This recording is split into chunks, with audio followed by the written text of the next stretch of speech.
नमस्कार दोस्तों, मैं देवेश आपका आपके चैनल प्रज्ञापत एकेडमी में बहुत बहुत स्वागत करता हूं। दोस्तों, हम राजस्थान पढ़ रहे थे। इससे पहले हमने जम्मू कश्मीर राज्य को कवर किया है। इसके अलावा मेरी एक प्लेलिस्ट है जिसमें हमने भारत को सीधे तौर पर भारत के भूगोल के रूप में पढ़ाया है। उसमें मैंने पर्वतों को पढ़ा दिया है, पूर्वोत्तर की पहाड़ियाँ पढ़ा दी हैं, सारा उत्तर भारत के उत्तर के जितने पहाड़ हैं, चाहे वो ट्रांस हिमालय है, पूरा हिमालय को मैंने पढ़ा दिया, शिवालिक तक पूरा पढ़ा दिया था। फिर उसके बाद मैदान पढ़ा रहे थे। राजस्थान का मैदान जब मैंने शुरू किया, मुझे लगा राजस्थान को डिटेलिंग पढ़ाना जरूरी है, तो वो मैंने पोर्शन अभी वहीं छोड़ दिया। अभी मैदान के बारे में ज्यादा कुछ नहीं बताया, वहां आगे शुरू करूंगा। लेकिन उससे पहले मैं राजस्थान, उत्तर प्रदेश, थोड़ा बहुत सब चीजों को कवर करूंगा, ठीक है, ताकि आपको जब मैदान पढ़े तो उसके बारे में आपको मजा आए पढ़ने में, ठीक है। तो राजस्थान का जो मैदान है, हम इसको जब पढ़ा रहे हैं तो मैंने आपको मरुभूमि वाला एरिया पढ़ा दिया। देखिए, मैंने आपको जो इसका भौतिक विभाजन बताया था, कौन सा? भौतिक विभाजन, ठीक है। तो इसमें मैंने आपको 4 पार्ट्स में इसको डिवाइड किया था। एक मरुभूमि, क्या? मरुभूमि मतलब डेजर्ट, ठीक। सेकंड वाला क्या था? सेकंड वाला इस मरुभूमि में जब हमने पढ़ा तो मरुभूमि को भी 2 भागों में पढ़ लिया। मरुभूमि में एक बताया था मैंने कि एरिड और एक सेमी एरिड, यानी एक शुष्क और एक अर्ध शुष्क। अर्ध शुष्क मतलब क्या हुआ? एरिड और सेमी एरिड एरिया, ठीक है। फिर उसका शुष्क, देखिए एरिड एरिया पूरा सूखा एरिया, बीकानेर, नागौर का इधर का एरिया, जोधपुर, पाली, जालौर, बाड़मेर, ये सब पूरा एरिया था, ठीक। लेकिन जो सेमी एरिड एरिया अरावली के इधर में इतना जो किनारे किनारे का एरिया था, उसको सेमी एरिड एरिया बोला था। फिर शुष्क में भी मैंने बताया था कि इधर जोधपुर के एरिया के में इतना तिकोना एक एरिया होता है, वो मैंने बताया था कि वहां पर ड्यून्स नहीं बनते हैं। क्या? Dunes, no dunes. और ड्यून्स वाला एरिया, बाकी पूरा एरिया ड्यून्स वाला एरिया था, मैंने बताया था, ठीक है। फिर हमने आपको अरावली को डिटेलिंग में पढ़ा दिया। अरावली के बारे में मैंने पहले उसके भौतिक विभाजन में पहाड़ के बारे में बताया, पहाड़ों के बारे में बताया, लेकिन झीलों के बारे में नहीं बताया था। पूरा मैंने उसके दर्रे बताए, एक एक दर्रा बताया कि क्या कौन कौन से उसमें दर्रे हैं। दर्रे को वहां नाल कहते हैं, तो चाहे देसुरी की नाल हो, चाहे देवारी की नाल हो, फुलवारी की नाल हो, केवड़ा की नाल हो, हाथी की नाल हो, ये सब मैंने वहां पर आपको बता दिया है। और सारी पहाड़ियां, जैसे नाग पहाड़ियां हैं, कौन कौन सी पहाड़ियां हैं यहाँ पर, आपकी तोरावती, मालखेत, रघुनाथगढ़ की पहाड़ियां, उधरगढ़ की पहाड़ियां, ये यानी सारी पहाड़ियां हमने आपको बता दी। नीचे आपको जरगा रागा, और इधर आपको जो है कौन सी, जो आपको उदयपुर के चारों तरफ गिरवा की पहाड़ियां, इधर मैंने आपको गुरुशिखर और ये सब पहाड़ियां, आपको माउंटेन सब पढ़ा दिया था। उसके बाद अरावली के बाद हमने अगले क्लास में अरावली की झीलों के बारे में विस्तार पूर्वक बताया, कैसे झीलें बनी, कौन कौन सी झीलें हैं, कौन मीठे पानी की, कौन खारे पानी की हैं, किन किन झीलों में क्या क्या चीजें आपको दर्शनीय है, देखने लायक है। उसको आपको मजे से आपने पढ़ा, आपको सब कुछ समझ में आया। होप करता हूं कि आपको क्लास अच्छी लगी होगी। झीलों वाला विशेष तौर पे जो क्लास था उसको आप जरूर देखिए, उसमें आपको बहुत अच्छा लगेगा। लेकिन अब उसके बाद हम बढ़ते हैं, तो ये अरावली वाला हो गया। अरावली का बहुत इंपॉर्टेंस है, रेगिस्तान को बढ़ने से रोकता है, मानसून को रोकता है जिससे बारिश होती है। जैव विविधता का क्षेत्र है, वहां पर जीव रहते हैं, जैव विविधता है, कई कई रिजर्व भी पाए जाते हैं। इसके अलावा घूमने का दर्शनीय स्थान है, जो पूरे अरावली के एरिया में जब आप घूमते हैं तो वहां का पर्यटन बढ़ता है। राजस्थान के पर्यटन में का एक मेजर स्थान है। राजस्थान अपने पर्यटन के लिए बिल्कुल फेमस है, ठीक है। ये सब बातें बहुत महत्व को बढ़ा देती हैं अरावली को, ठीक है। अरावली के बाद अब हमारा इतना पोर्शन इतना डिटेलिंग से हो गया है, आपने इसको पढ़ लिया और समझ लिया। अब इधर का एरिया, यानी आप अरावली तक पढ़ चुके हैं। अब ये जो पोर्शन है 1 और 2, मतलब ये लास्ट के जो 2 पोर्शंस हैं, एक तो आपका हड़ौती का पठार है जो सबसे किनारे है, ठीक है। हड़ौती का पठार हाड़ा राजवंश जो है उसके नाम पे इसका नाम हाड़ावती, यहाँ पे हाड़ा राजवंश के लोग रहते थे, तो हड़ौती का पठार कहते हैं। बीच में जो मैदान है, ठीक है, बीच में जो मैदान है, इस मैदान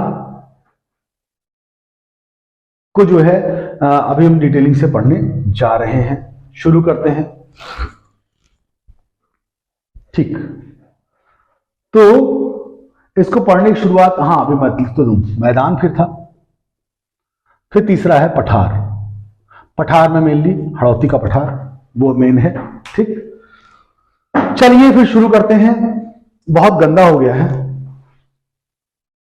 बहुत गंदा हो गया है, तो हम इसको साफ करके, और ये जो योजना हो रखा है इसको, हाँ यहाँ पे मैंने आपको थोड़ा बता दूं, आना सागर लेक था, ठीक है। यहाँ पर उदयपुर की लेक्स है, यहाँ पे आना सागर लेक हो गया। फिर उदयपुर में आपको लेक्स कौन कौन सी हो गई, आपकी स्वरूप सागर लेक हो गया, फतेह सागर लेक हो गया, पिछौरा लेक हो गया, जयसमंद लेक हो गया, सारी लेक्स को आप याद कर लीजिए। मैं मिटा दे रहा हूँ और मिटा करके आपको फिर से अगली क्लास में तुरंत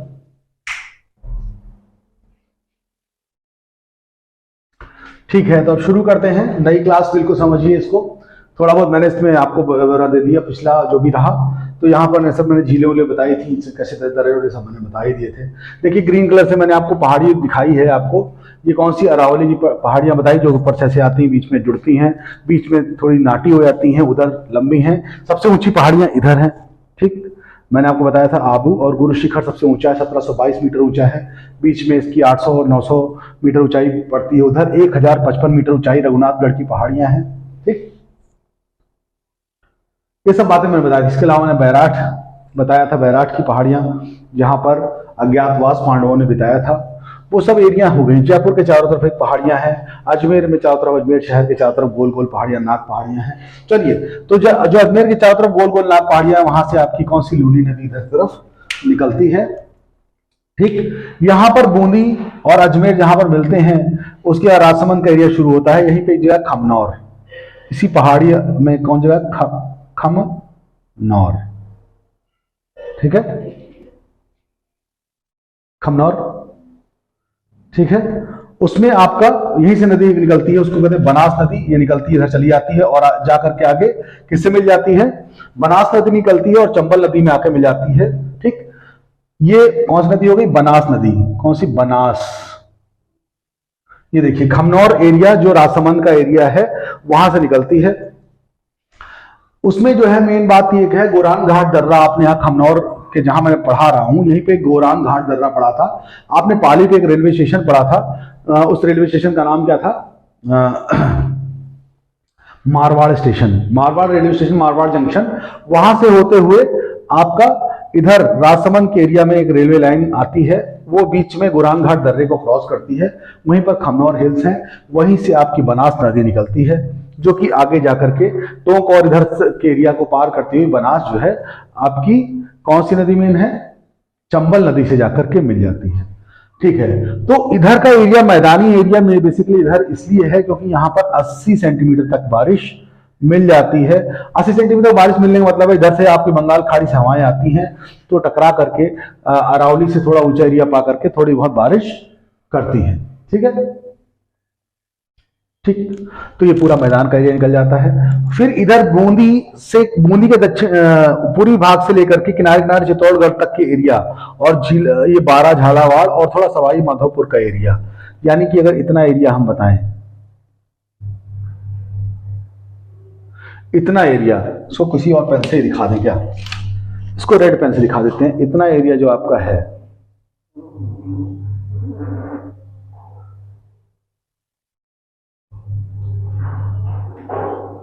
इतना एरिया आपका हड़ौती के पठार में बेसिकली आ जाएगा। ठीक, चलिए अब हम जरा इसको बांटते हैं, चीजों को थोड़ा ध्यान से देखिएगा।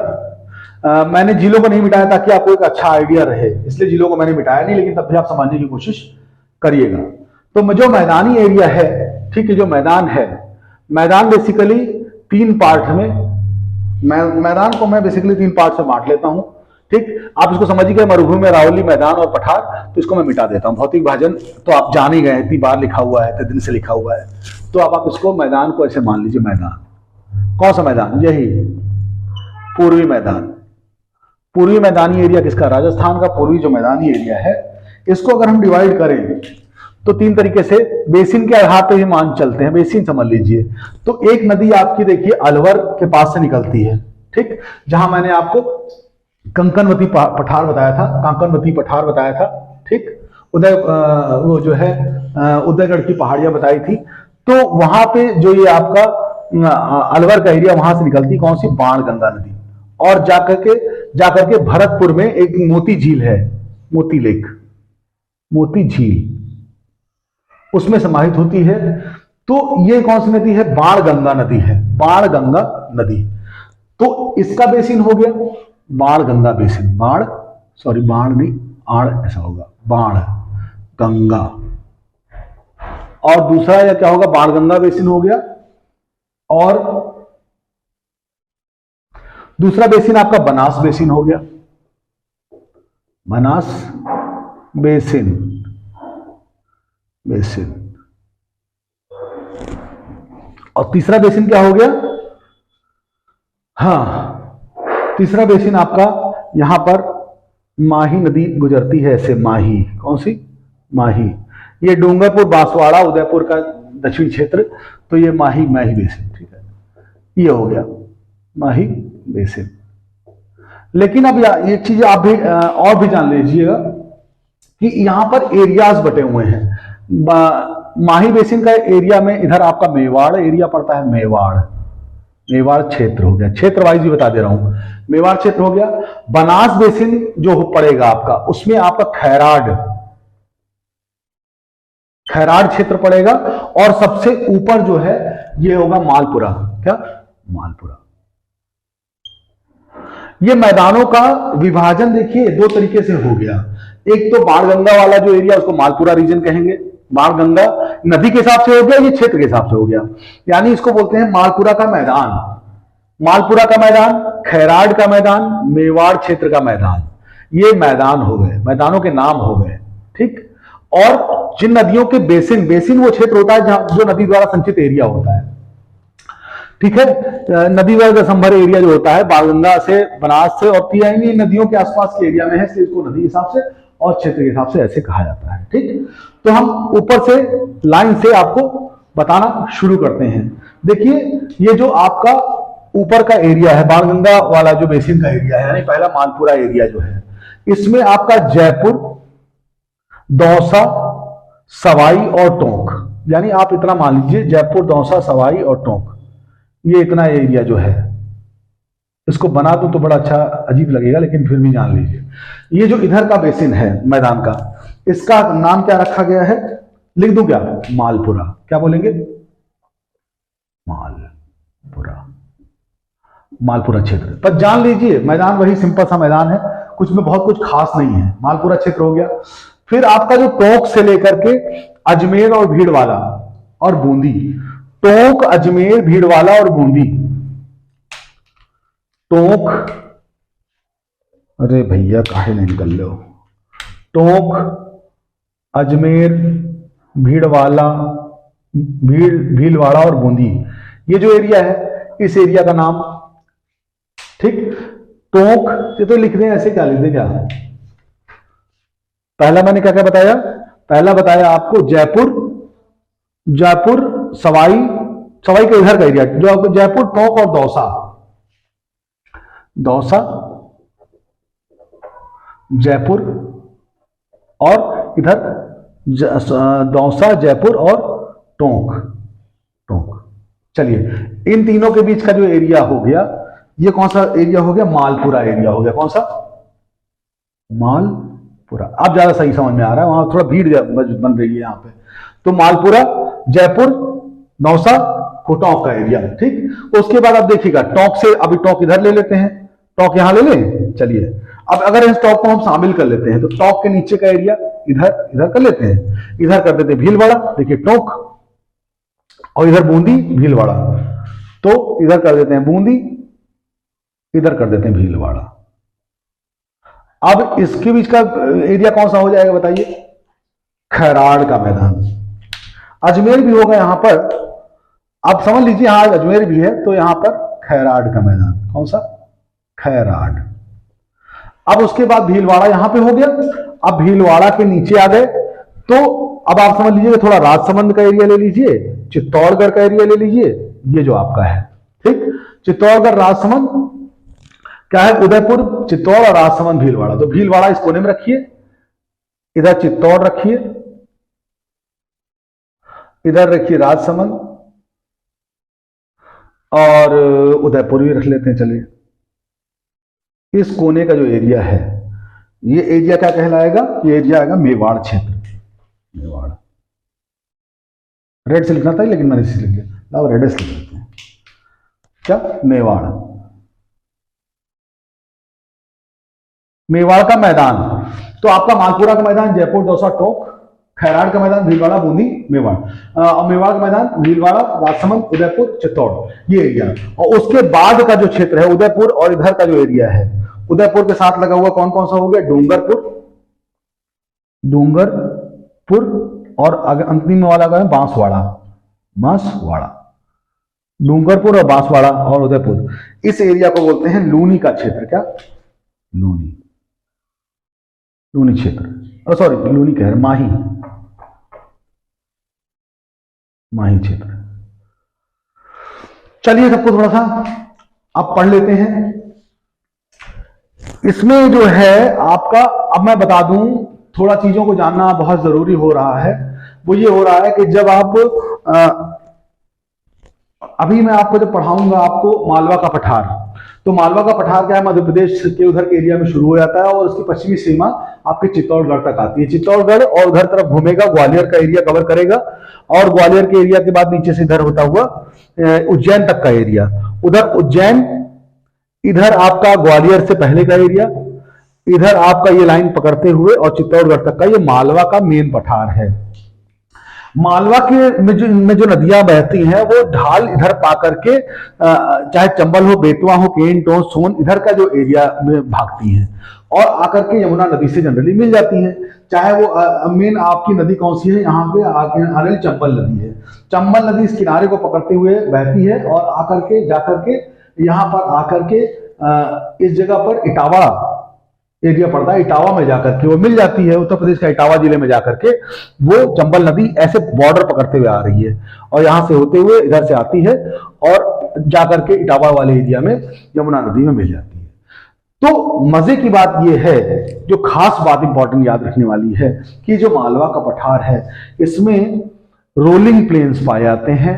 रोलिंग प्लेन्स का मतलब यह है कि यहां पर जो नदियां हैं काफी वेग से बहती हैं। क्यों? क्योंकि सामान्य ढाल गंगा नदी में 1 किलोमीटर में 5 सेंटीमीटर 10 सेंटीमीटर का ढाल पाया जाता है केवल। गंगा नदी अगर बह रही है उत्तर प्रदेश में तो यहां से कानपुर जाएगी, ठीक है, तो प्रति किलोमीटर के रेट से कैसे जाएगी? प्रति किलोमीटर 5 सेंटीमीटर गहराई बढ़ेगी और तक बंगाल खाड़ी तक जाएगी। 1 किलोमीटर में 5 सेंटीमीटर, उसी ताप में पानी बह जाता है। तो सोचिए अगर वो 1 किलोमीटर में 5 मीटर का ढाल पा जाए तो कैसे भागेगी? भागेगी। तो यही होता है यहां पर जो ये मालवा का ढाल है, मालवा से उत्तर प्रदेश की ओर जो ढाल है, यानी आपका जो है ये यहां से झालावाड़ का एरिया और ये सब एरिया ग्वालियर इधर से जो ढाल पाया था यमुना नदी की ओर, बहुत तगड़ा ढाल है। रोलिंग प्लेन्स मिलते हैं 5 मीटर प्रति 5 मीटर यानी 500 सेंटीमीटर प्रति किलोमीटर का ढाल, अच्छा खासा ढाल, ढलवा दिखता आंखों से, उस पर नदियां भागती हुई जाती हैं, ठीक है। चंबल की एक और खासियत है, वहां पर घड़ियाल मिलते हैं। घड़ियाल, मगरमच्छ का जो मुंह होता है चौड़ा होता है, ठीक है, केमन उमन चौड़ा मुंह होता है, लेकिन जो घड़ियाल का मुंह पतला होता है, नोकदार और आगे हुड होता है, ठीक। तो वैसे घड़ियाल भी पाए जाते हैं चंबल नदी में। चंबल नदी घड़ियालों के लिए फेमस है। चंबल नदी अपने कटान के कारण फेमस है। चंबल नदी जब बाढ़ आई उसमें शुरुआती एरिया समय में, तो काफी उसने जमीन को काटा और उसने क्या किया, मिट्टी को काट करके आगे यमुना नदी की ओर ले गई, लेकिन आगे जाकर के उसने पाट बना दिया और उसमें छितर के बहने लगी। उसकी वजह से क्या हुआ कि मिट्टी पूरी आगे लगी हुई है, तो डेल्टा जैसा होना, डेल्टा से माहौल वो जैसे काटता है, वैसे उसने पूरे एरिया को काटा और काट काट के नालियां बना दी, ठीक। तो जो आपका करौली, धौलपुर, सवाई, ग्वालियर इधर का जो एरिया है, वहां पर चंबल नदी जाकर के और मिलने से पहले, यमुना नदी में मिलने से पहले वहां पर ला करके खूब सारी मिट्टी इकट्ठा की उसने, लाल मिट्टी का एरिया, कठोर मिट्टी का एरिया और पुरानी बांगर मिट्टी का एरिया, और उसने उसको काटा। काटने के बाद उसने ऐसे ऐसे नालियां, जैसे मान लीजिए समतल मैदान है, अब इसको कोई पानी से काटेगा तो ऐसे ऐसे खड्डे बन जाएंगे, ऐसे खड्ड बन जाएंगे, ऐसे खड्ड बन जाएंगे, और ऊपर से देखोगे तो ऐसे ऐसे नालियां नजर आएंगी पूरे एरिया में। और मतलब यहाँ पे समझिए, ऐसे समझिएगा कि ये खड्ड है, यहाँ पे एक आदमी खड़ा है, देखिए ये एक आदमी खड़ा है, छोटा सा, ये ऊंचा खड्ड बना है। फिर उसके बाद अब यहां से घूम करके उस नाली में जा सकता है, वहां घूम के इस नाली में आ सकता है। यानी ऊंचे ऊंचे खड्ड, जैसे 2-2 मंजिले, 4-4 मंजिले, 5-5 मंजिले ऊंचे खड्ड हैं, उनके अंदर हम घूम रहे हैं और भूल भुलैया में खो गए।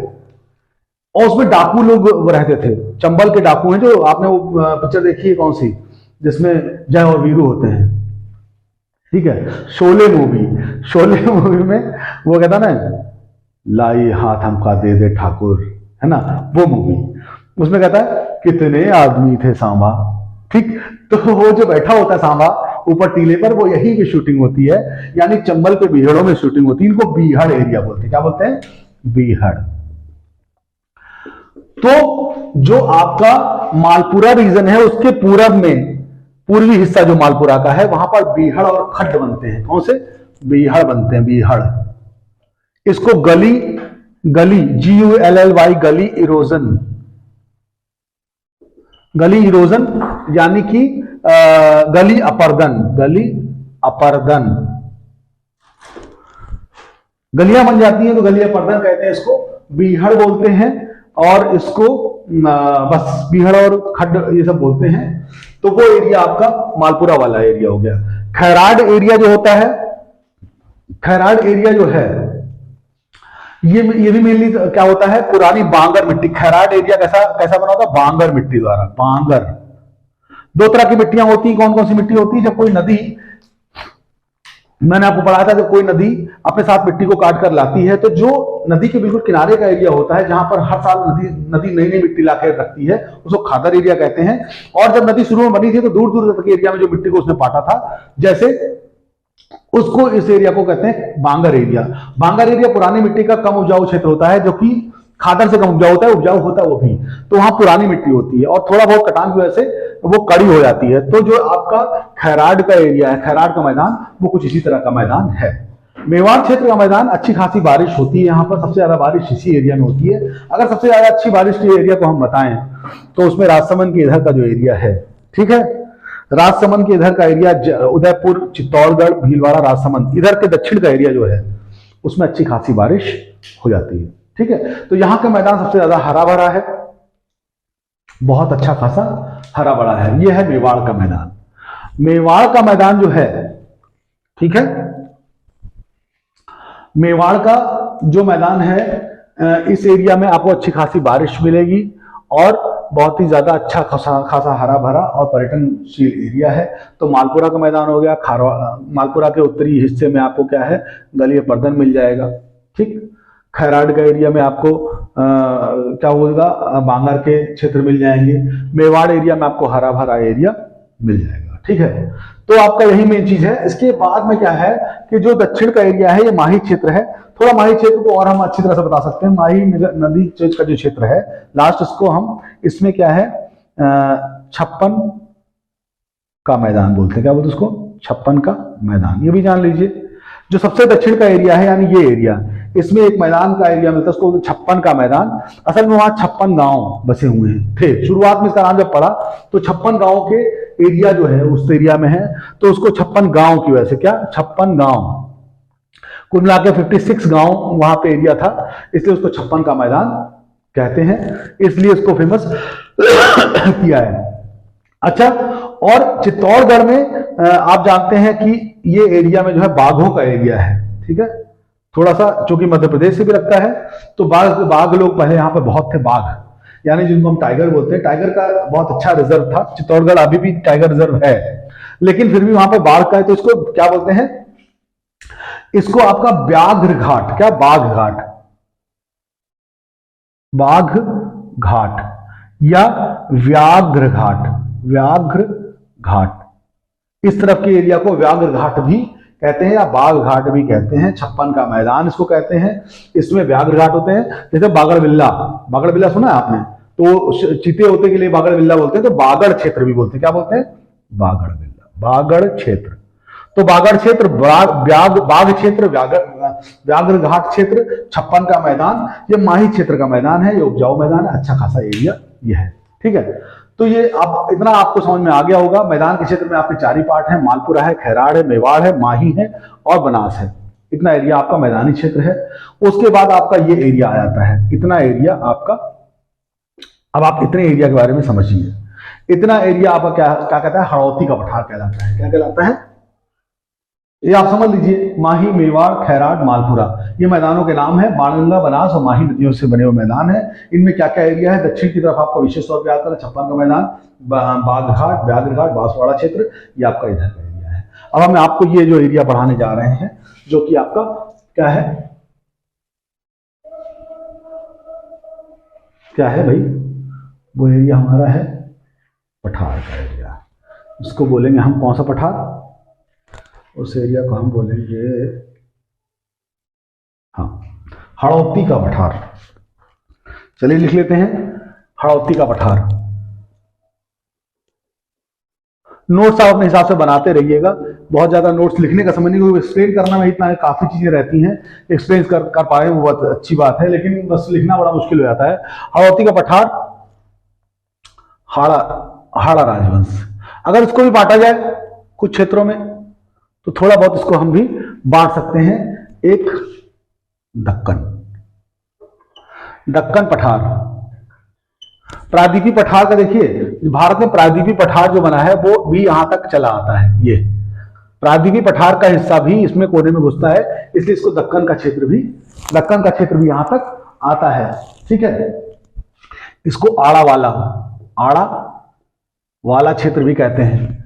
आड़ा वाला हो गया। मालव और उपरमाल। देखिए इतनी चीजों में इसको बांटा गया है। ठीक है, दक्कन का पठार, आड़ा वाला पठार, मालव पठार, उपरमाल। देखिए ये जो आड़ा वाला है ये हाड़ा राजवंश, क्या हाड़ा राजवंश, ये हाड़ा राजवंश का क्षेत्र होने के कारण इसको हड़ौती का पठार कहते हैं। कभी यहां पर हाड़ा राजवंश हुआ करता था। जब आप हिस्ट्री पढ़ेंगे राजस्थान की, एक्चुअली हम तो पूरा भारत का भूगोल पढ़ा रहे हैं तो अभी इतना हिस्ट्री नहीं पढ़ा सकते डिटेलिंग में, लेकिन अगर राजस्थान का इतिहास पढ़ेंगे तो उसमें आपको हाड़ा राजवंश मिलेगा। हाड़ा राजवंश का एरिया यही रहता था, इसलिए इसे हड़ौती का पठार कहते हैं। और इसमें ये जो आपका बूंदी का एरिया है, यहाँ के लोग इसको आड़ा यानी आड़ा वाला का पठार भी कहते हैं। मालवा क्षेत्र जो है यहीं से शुरू हो जाता है, इधर तरफ मालवा का पठार में आपको बताया जिसका ढाल बहुत ज्यादा होता है, रोलिंग प्लेन्स पाए जाते हैं, तो इसलिए इसको मालव का पठार भी बोलते हैं। ठीक, इधर का क्षेत्र जो पड़ता है थोड़ा हाइट में चला जाता है, इसलिए इसको बोलते हैं चित्तौड़गढ़ का एरिया उपरमाल का क्षेत्र कहलाता है। कौन सा?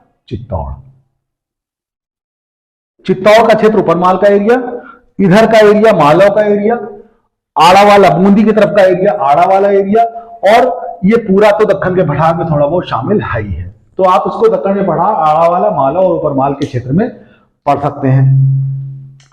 अब यहां पर कुछ पहाड़ियां पाई जाती हैं जिनको आपको जानना पड़ेगा। क्या है? बूंदी की पहाड़ियां, बूंदी की पहाड़ी, उसको ऑब्लिक पठार भी कह सकते हैं। क्या पठार एक चीज हो गया। ठीक, बूंदी की पहाड़ी। अब बूंदी की पहाड़ी कहां से होगी? यहीं पर आपकी बूंदी की पहाड़ी यहां से शुरू हो जाएगी। ठीक है, बूंदी की पहाड़ी हो जाएगी। 2 नंबर पे कुंडला पहाड़ी।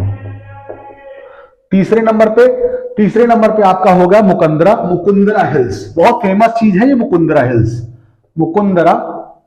हिल्स। और चौथी चीज आपकी हो जाएगी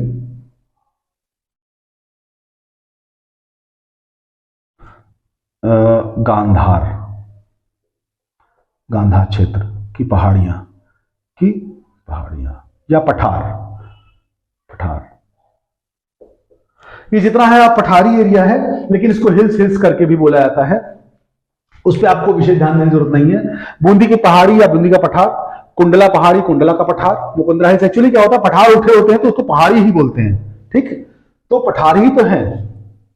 ठीक, जैसे आबू हिल्स है तो पठारी एरिया है, कोई वहां पे आपको पत्थर ही मिलेंगे, कोई आपको मैदान से मिला हुआ, मिट्टी से मिला हुआ बना हुआ पठार नहीं मिलेगा, लेकिन इसको हिल्स ही बोलते हैं। तो चलिए हम इसको थोड़ा बता देते हैं। देखिए बूंदी की पहाड़ियां बूंदी से शुरू होती हैं।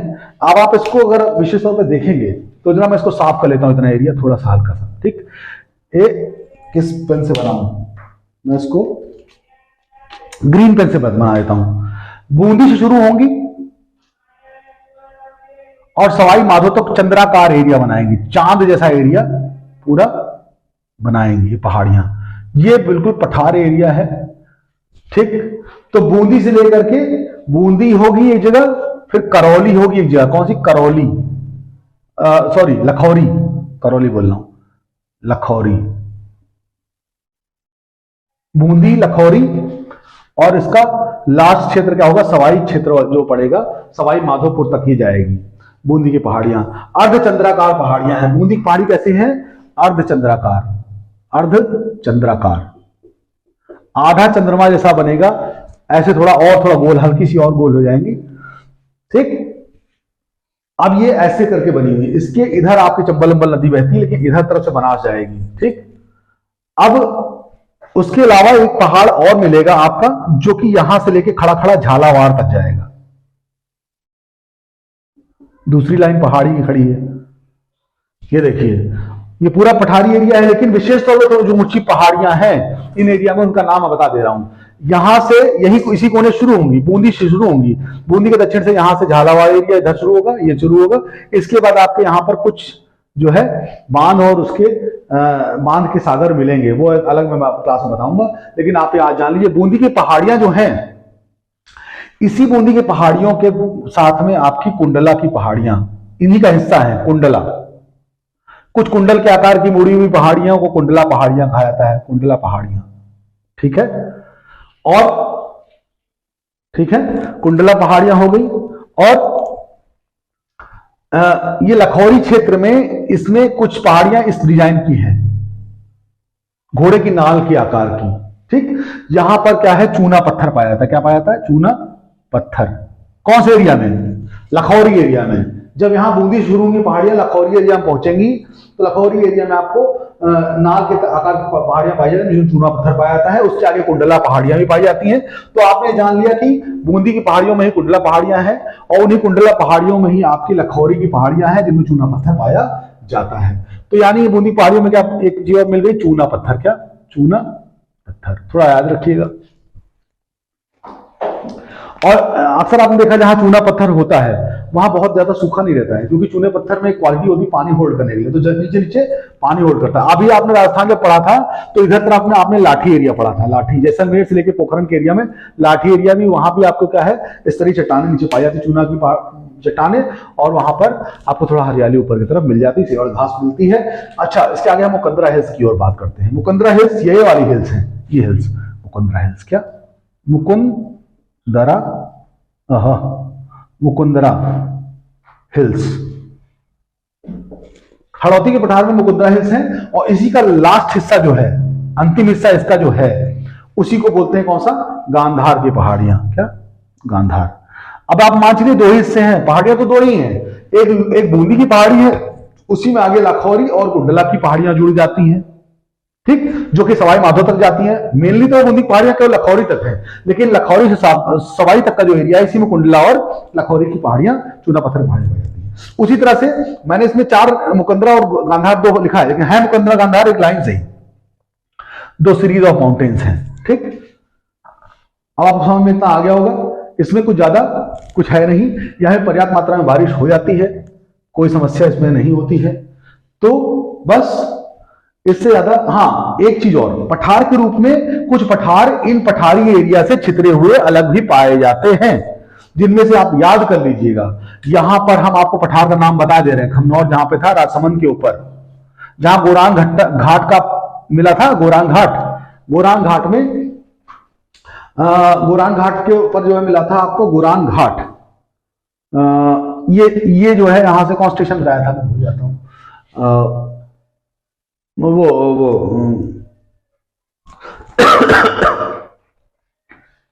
हाँ, इधर तरफ आपका पड़ता है मारवाड़, मारवाड़ जंक्शन पड़ता है। मारवाड़ जंक्शन से होकर के जब राजसमंद आते हैं तो रेलवे लाइन इधर से गोरांग घाट से निकलती है। तो यहां पे गोराट का पठार याद कर लीजिएगा, गोराट, ये पठार लिख रहा हूं क्या, गोराट पठार।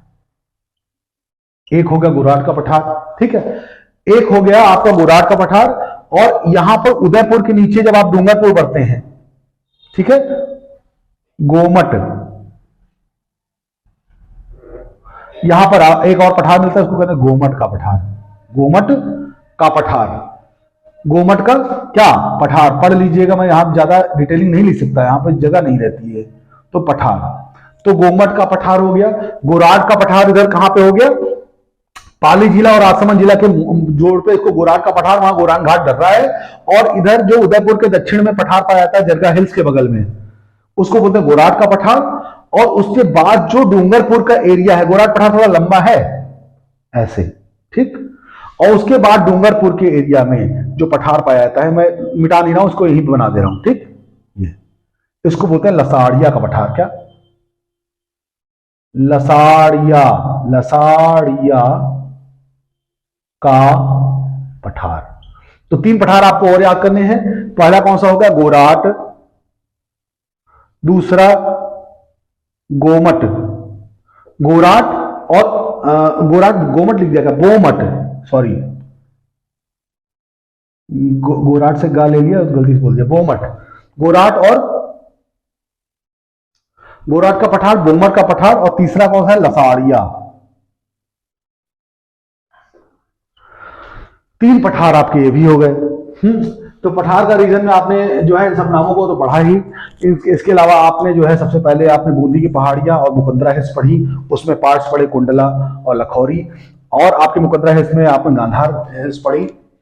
3 पहाड़ बिखरे हुए मिले, एक यहाँ पे और एक उदयपुर के दक्षिण और डूंगरपुर के साइड में। तो बोमट का पठार और लसाड़िया का पठार आप याद रखिएगा, दिमाग में बैठा लीजिएगा, इसको आपको पढ़ना है। तो बस ठीक। अब आपको मैं क्या बताऊं, यही इंपॉर्टेंट चीज मेनली है जो कि आपको जानना है।